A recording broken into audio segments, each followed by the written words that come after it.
ख्रिस्त में प्रिय भाइयों और बहनों,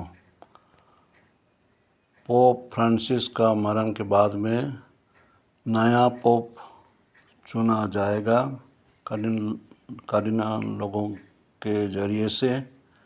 उसको हम लोग कॉन्क्लेव कहते हैं। कॉन्क्लेव का अर्थ है दूसरों का बिना जानकारी में अपने बीच में मीटिंग बैठते हैं और उनमें सीक्रेट बैलेट से एक व्यक्ति का चाहे एक कार्डिनल का नाम देते हैं, तो उसको कॉन्क्लेव कहा जाता है। और ये कॉन्क्लेव सिस्टीन चैपल में होता है।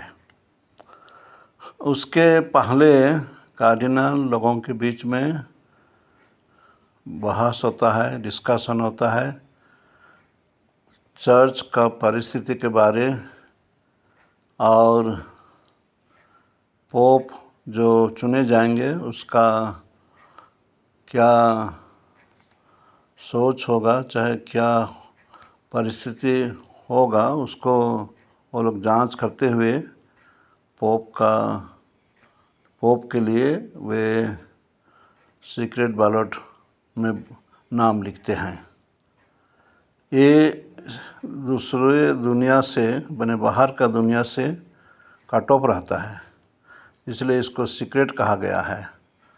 और एक बार कॉन्क्लेव में जाने से वे बाहरी दुनिया से किसी भी प्रकार से कांटेक्ट नहीं रखते हैं। इस कॉन्क्लेव में 135 कार्डिनल योग्य पाए गए हैं जो कि बिलो 80 ईयर्स के हैं। ये लोग अलग अलग देश के हैं और 2/3 जो वोट होगा, जो वोट पाएगा वो संत पापा घोषणा किया जाएगा। अपने बीच में वे बहस करते हैं, बातचीत करते हैं, एक दूसरे को जानते हैं, और ऐसे करने से उनको सहज होता है अपने बीच में से सही कैंडिडेट को चुनने के लिए, कहा जाता है। और एक दिन में वे 4 बार बैलेट डालते हैं, अर्थात 4 बार वोटिंग करते हैं, उससे ज़्यादा नहीं कर सकते हैं। पहला बैलेट, दूसरा, तीसरा, चौथा, और उनको 2/3 वोट पाना है। तो 135 में से 2/3 बोलने से करीब जो 90 से ऊपर वोट पाएगा वही चुना जाएगा नया संत पापा। और जब वोट में 2/3 नहीं पहुंचता है तो वे बैलेट पेपर को जला देते हैं और उसमें केमिकल डालकर उनका चिमनी जो है वो चिमनी से ब्लैक कलर का धुआं निकलता है। उससे वे जानते हैं कि पोप का चुनाव नहीं हुआ है। और जब पोप का चुनाव हो जाता है तो वो लोग बैलेट पेपर के साथ में कुछ ऐसे केमिकल डाल देते हैं जो सफ़ेद रंग चिमनी में निकलेगा। ऐसे चिन्ह है, उसको देखने के बाद में लोग जान जाते हैं कि पोप का चुनाव हो गया है।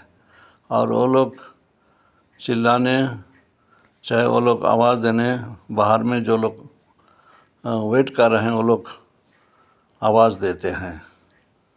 और चुनाव हो जाने के बाद में कुछ समय उसको समय दिया जाता है क्या नाम लेंगे पोप होने से, और उनको भी फर्स्ट अपीयरेंस में एक पोप के सदृश दिखने के लिए ड्रेसिंग के लिए समय दिया जाता है। और सबसे सीनियर मोस्ट जो होते हैं कार्डिनल में, वही इसको घोषणा करते हैं कि फलना नाम का कार्डिनल वो देश का नया संत पापा चुना गया है। और उसको सुनकर जो लोग बालकनी के नीचे खड़े रहते हैं, ये अपीयरेंस होता है पेपल रेजिडेंस का बालकनी में, और लोग नया पोप को देख के खुशी में हाथ हिलाते हैं और आवाज़ देते हैं, शाउटिंग करते हैं, चिल्लाते हैं, और बाद में घोषणा किया जाता है कि अमुक व्यक्ति संत पापा चुना गया है। तो ऐसे उसका प्रोसीजर है। और उसके बाद में वे अपना पहला आशीष शहर के लिए और पूरा दुनिया के लिए वे देते हैं। तो ये सीक्रेट बैलेट में ही होता है, इसमें कोई दूसरी प्रकार का नहीं है। खाली वो लोग एक दूसरे को जानते हैं, बात विवाद चाहे बहस के समय में, और वो लोग का मन में एक एक सोच आता है कि मैं इसको दूंगा तो ये कलीसिया को सही अगुवाई दे सकता है। ज़रूर हम लोग साधारण तौर से कंजर्वेटिव, चाहे ट्रेडिशनलिस्ट, चाहे मॉडर्न, ऐसा सोच वो लोग ज़रूर रखते होंगे, लेकिन फिर भी इसमें वो लोग भी देखते हैं कौन समाज में, कलीसिया में कि दुनिया में उनका अगुवाई किसका अच्छा होगा, ऐसे सोचते हुए वो लोग देते हैं और उसको वे वोटिंग में प्रकट करते हैं। तो ऐसे कलीसिया का परंपरा है। जो कार्डिनल लोग बिलो 80 ईयर्स हैं वो लोग वोट देने के लिए एलिजिबल है। और अभी का कॉन्क्लेव में 135 कार्डिनल जो हैं वो लोग वोट देंगे। हम लोगों का इंडिया से 4 कार्डिनल उपस्थित होंगे। गोवा के कार्डिनल फिलिप नेरी, और हैदराबाद के कार्डिनल आंतोनी पुला, और केरल के कार्डिनल बासिलियो क्लेमेंट्स, और चौथा है जो रिसेंटली कार्डिनल चुने गए हैं, वे रोम में ही प्राय रहते थे, वो केरल के ही हैं, उनका चौथा नंबर है। उनका पूरा नाम अभी मैं नहीं जान रहा हूँ, लेकिन 4 कार्डिनल जो हैं वे इंडिया से इसमें शामिल होंगे। बीते बार का कॉन्क्लेव में हमारे रांची के कार्डिनल तेरेस्पोर पी टोप्पो वे भाग लिए थे याद करने के लिए। तो ये चर्च के लिए बहुत ही महत्वपूर्ण समय है। वो लोग प्रार्थना करते हैं, पवित्र आत्मा से आशीष मांगते हैं, मान ध्यान में रहते हैं, मौन में रहते हैं, और सीक्रेसी रखते हुए वोटिंग में भाग लेते हैं।